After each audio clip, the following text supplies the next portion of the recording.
The International Space Station is a large spacecraft that orbits around Earth.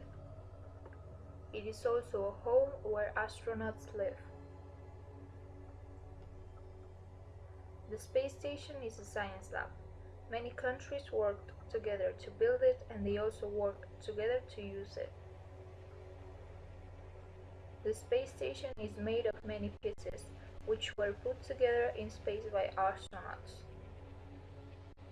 The space station's orbit is approximately 250 miles above Earth.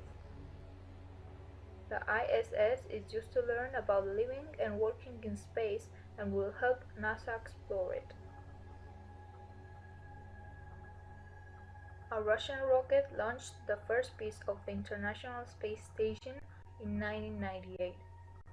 After that, little by little, more pieces were launched and added to the station.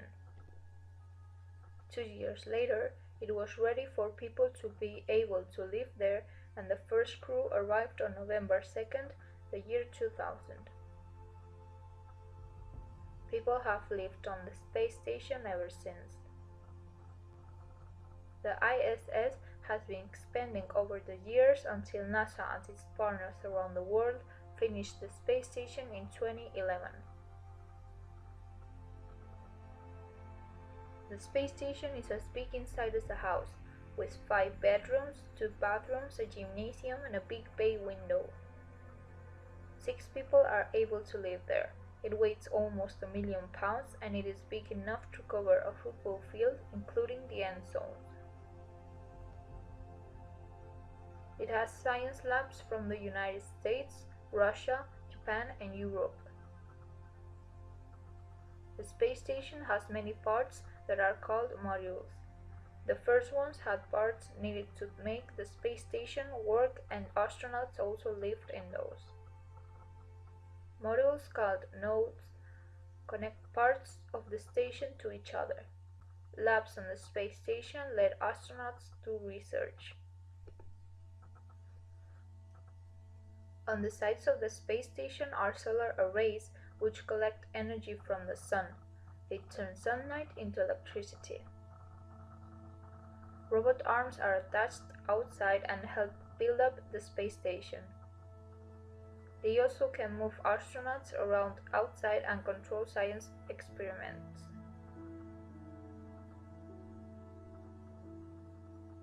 Airlocks on the space station are like doors. Astronauts use them to go outside on spacewalks. Docking ports are like doors too. They allow visiting the spacecraft by connecting the ports to the space station, and new crews and visitors enter the station through them. Astronauts fly to the ISS on the Russian Soyuz. The crew members use the ports to move supplies onto the station. The space station is a home in orbit, and people have lived in space every day since the year 2000. The research that isn't able to do on Earth is made by the crew members at the ISS labs. Scientists study what happens to people when they live in space, and that's how NASA has learned how to keep a spacecraft working for a long time. These lessons will be important in the future. NASA's main goal is to send humans deeper into space than ever before, and the ISS is one of the first steps. NASA will use lessons from the space station to get astronauts ready for the journey ahead.